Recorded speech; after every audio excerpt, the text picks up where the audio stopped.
if I were to ask everyone in this room what the leading cause of climate destruction is, your answers would probably be oil production, the transportation sector, or even the fashion industry.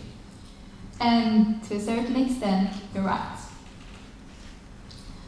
All of these are the leading causes of carbon dioxide emissions, but not the leading causes of climate destruction. Because there's a sector that no one really talks about, a sector that actually is behind 51% of all climate change, the livestock and animal agriculture sector. Here are some statistics for you. The dairy and meat industries account for 30% of freshwater consumption, take up 45% of our lands, and are behind 91% of all Amazon forest destruction. It takes 2,500 liters of water to produce a 500-gram hamburger, which is the same amount of water required for showering for 2 months. If a neighbor left the water tap on and 2,500 liters of water spread on the ground of the neighborhood, I am pretty sure that we would all ask the neighbor to turn the water off.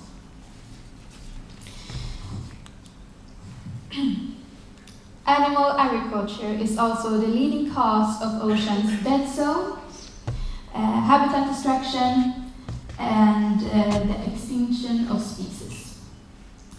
Us human beings and the animals we keep as our property take up 98% of the total biomass, while wild animals take up 2%. A study done by the UN also shows that the leading gas that the livestock sector produces, methane, is 86 times more destructive for the environment than carbon dioxide, which is usually associated with the transportation sector. If everyone were to use less carbon dioxide in our everyday life, the change in the atmosphere would take hundreds of years. But if we use less methane, which is a heavier gas, change would almost happen overnight. So why is no one talking about this? Why are we still focusing on taking shorter showers, riding the bike more, or even changing our light bulbs every now and then, when eating less meat and drinking less milk could change the world? And why is animal agriculture not listed as the #1 cause of climate change by every environmental organization? Well, the simple answer is politics. Eating meat and drinking milk has been part of our cultures and traditions for as long as we can remember. And these environmental organizations are essentially businesses that do not want to be branded as being against these cultures and traditions. They will lose funding in that way.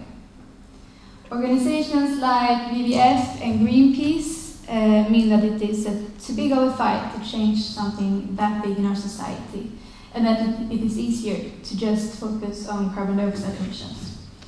But I mean otherwise, because really, isn't uncomfortability what defines a great change? Livestock and animal agriculture industry is a little like the alcoholic father in the family that no one dares to talk about, but that really is the core of all the family's problems. And all the people that might change something or change the father's behavior do nothing because they expect someone else to pick the fight. When I had just turned 8, I came across a video of a week-old chicken.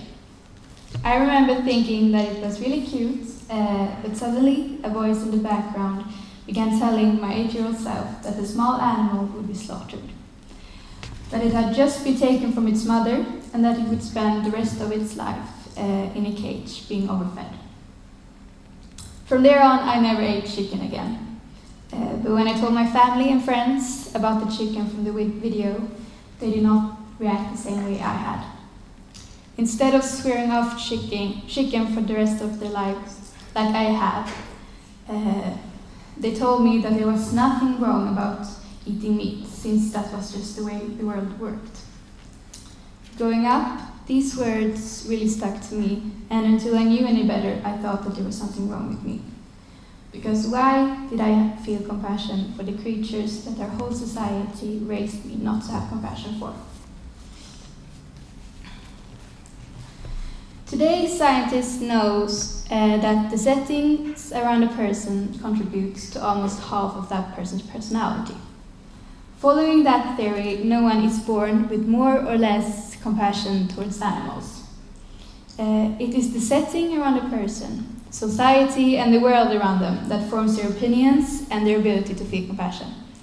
It is therefore up to us to make this place we call home a place of compassion, and not only towards our own kind.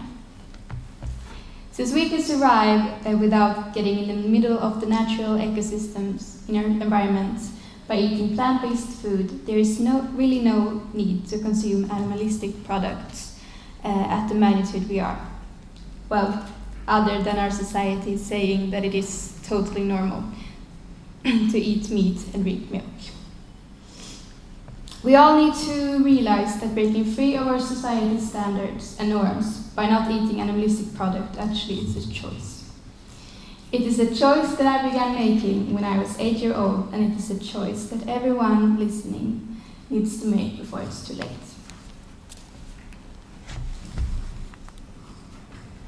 We are facing the greatest extinction of species since the dinosaurs, as well as entire countries disappearing underwater. And we are all the cause of the problem. Or our habits and comfortability is the cause of the problem. The funny thing is that there is a solution to the problem, but it is a solution that no one dares to talk about. Not even the most famous environmental organization. Well, no one except for me.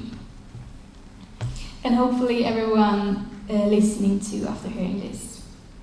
The first step toward change is spreading awareness. And hopefully when I ask everyone in this room what the leading cause of climate destruction is, your answers will now be livestock and animal agriculture sector.